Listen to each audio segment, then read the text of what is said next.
और शारदीय नवरात्र का चौथा दिन है। चौथे दिन मां कुष्मांडा की पूजा होती है। मंदिरों में भक्तों की भीड़ उमड़ी हुई है। मंदिरों में माता रानी के जयकारे गूंज रहे हैं। तो आज शारदीय नवरात्र का चौथा दिन है और चौथे दिन मां दुर्गा के चौथे स्वरूप मां कुष्मांडा की पूजा होती है। उनकी पूजा से स्वास्थ्य, शक्ति और समृद्धि मिलती है। साथ ही कार्यों में आने वाली बाधाएं दूर होती है, मनोकामनाएं पूरी होती है। मां कुष्मांडा को मालपुआ विशेष प्रिय है। देवी पुराण के इसका उल्लेख है और उन्हें भोग में मालपुआ चढ़ाया जाता है। मान्यता है कि मां के तेज और प्रकाश से सभी दिशाएं प्रकाशित हो रही हैं। मां कुष्मांडा की पूजा करने से रोग, शोक और कष्ट दूर होते हैं और धन, यश और आय में वृद्धि होती है। मां दुर्गा के चतुर्थ स्वरूप की उपासना से घर में सुख, समृद्धि और उन्नति होती है। और इसी खबर पर ज्यादा जानकारी के साथ मिर्जापुर से हमारे संवाददाता मोहित हमारे साथ जुड़ गए हैं। मोहित, आज नवरात्र का चौथा दिन है। सुबह से किस तरह की तस्वीर आप देख पा रहे हैं मिर्जापुर में? मोहित, आज नवरात्र का चौथा दिन है, किस तरह की तस्वीर है मिर्जापुर में सुबह से आप देख पा रहे हैं?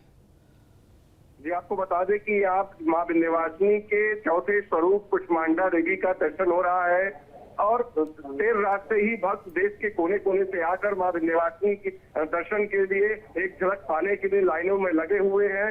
12 बजे रात से ही लोग लाइन में लग गए थे और सुबह 4 बजे मंदिर खुलते ही दर्शन के लिए सीधे मां के गर्भगृह तक पहुंच रहे थे।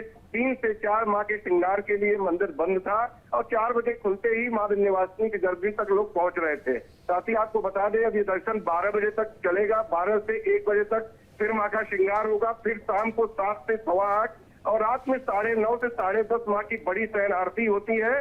सभी लोग आरती के लिए भी ललायित रहते हैं। जो लोग आरती का समय जानते हैं या जो लोग पहुंचते हैं तो मां का श्रृंगार और आरती भी देखते हैं। साथ ही आपको बता दें, गंगा स्नान और त्रिकोण भी लोग कर रहे हैं। मां विंध्यवासिनी धाम में भैरव भैरवी की भी विशेष पूजा होती है। जो पूरे हिंदुस्तान में भैरव भैरवी की सिर्फ एक ही मूर्ति मां विंध्यवासिनी धाम में ही स्थित है, जिसमें तांत्रिक पूजन कर अपनी मनोकामना लोग पूर्ण करते हैं। तो मां विंध्यवासिनी का धाम आदिशक्ति का धाम है, सिद्धपीठ धाम है। मणिद्वीप पर मां विराजमान रहती है। 5 रास्तों से मां विंध्यवासिनी का दर्शन करने के लिए भक्त जा रहे हैं। 3 नंबर का गेट झांकी दर्शन के लिए जा रहा है। सबसे ज्यादा भीड़ 2 नंबर गेट पे होती है, जहां से भारी संख्या में भक्त मां विंध्यवासिनी के गर्भगृह तक पहुंचते हैं। साथ ही गेट नंबर 1 वीआईपी लोगों के लिए रखा गया है।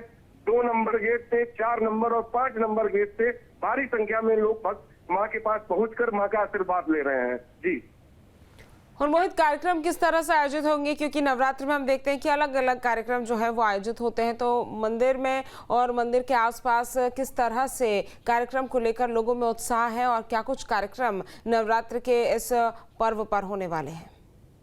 जी बिल्कुल, आपको बता दें, मां विंध्यवासिनी का चूंकि आदिशक्ति का धाम है तो इसलिए सारे लोग मां का दर्शन करने विशेष रूप से आते हैं। लेकिन नवरात्र में विशेष कार्यक्रम, यहाँ शाम को गायन का कार्यक्रम होता है, संगीत का कार्यक्रम होता है, नाटक के रूप में दिखाया जाता है और मां विंध्यवासिनी के श्रृंगार, आरती, चरित्र का भी स्वरूप मां के का दिखाया जाता है। लोग रोडवेज बस स्टैंड है, वहां पे पूरी तैयारी करके प्रथम दिन से ही ये कार्यक्रम शाम को 6 बजे से स्टार्ट होता है।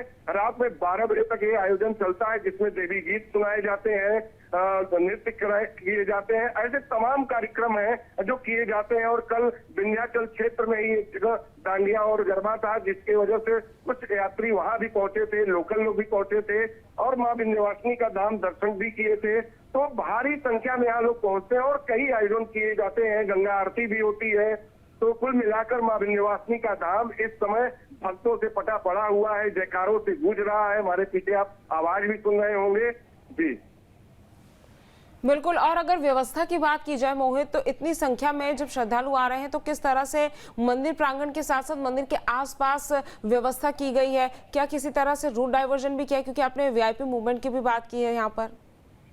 जी बिल्कुल, आपको बता दें कि 10 जोन 21 सेक्टरों में पूरे मेला क्षेत्र को बांधा गया है और 4000 पुलिस कर्मियों की ड्यूटी लगाई है। प्रशासन से भी सेक्टर मजिस्ट्रेट, जोनल मजिस्ट्रेट लगाए गए हैं, कई एडिशनल एसपी लगाए गए हैं, कई डीएम लगाए गए हैं, एडीएम लगे हैं। डीएम, एसएसपी लगातार चक्रमण करते रहते हैं। आईजी और कमिश्नर विशेष निगरानी करते हैं और 2 घंटे पूरे मेला क्षेत्र में भ्रमण कर जायजा लेते हैं, क्या कमी है, क्या बेसी है।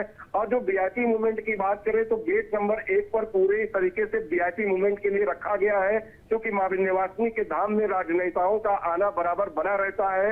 अभी भी स्वतंत्र देव सिंह और प्रमोद तिवारी ऐसे तमाम मंत्री मां विंध्यवासिनी धाम में आकर आशीर्वाद ले चुके हैं।